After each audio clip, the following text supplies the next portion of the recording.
And the function that's the innermost function is this one.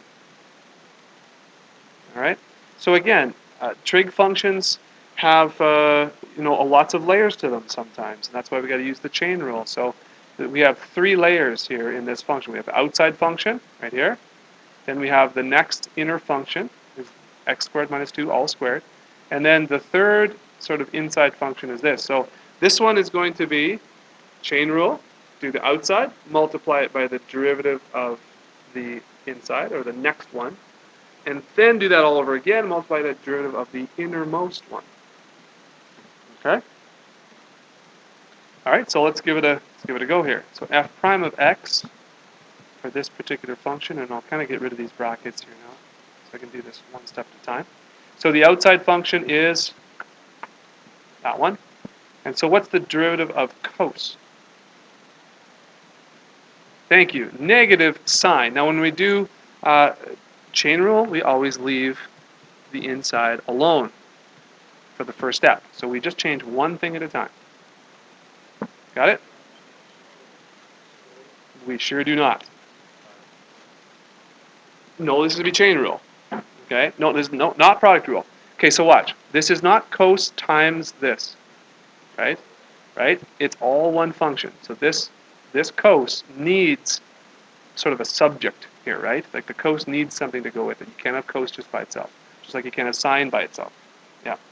So we don't change anything. We do the outside function, which is the cosine function, do that one first. Leave everything alone. Totally alone. Now, we multiply by the derivative of the inside function, or in this case, the next function, which is the derivative of this right here. All right? So, what's the derivative of this function right here? Or, I guess, this right here, something squared. That's the next function that we're focusing on. Okay? Which is, so we're going to go 2 times the inside, leave it alone, and we subtract 1 from the exponent, so that's just to the power of 1. There is your second round of derivative. First round, second round. All right? So now, I'm erasing too much here.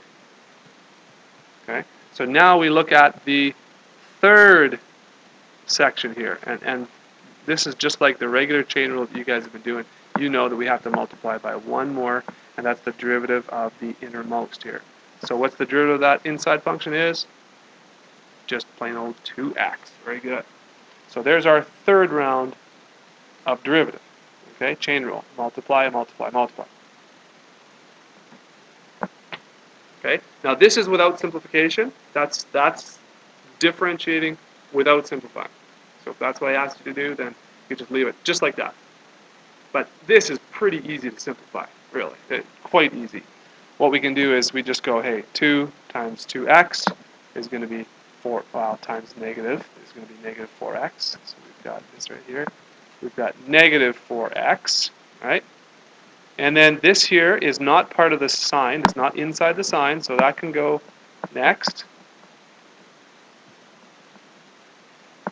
Okay, with no exponent, or exponent 1 there. And then you can do the sine function last. So then there's no confusion. So this is where you might want to use brackets, right, if there's a binomial, right? That's what you want to use brackets. Okay. Okay, so that is your final answer.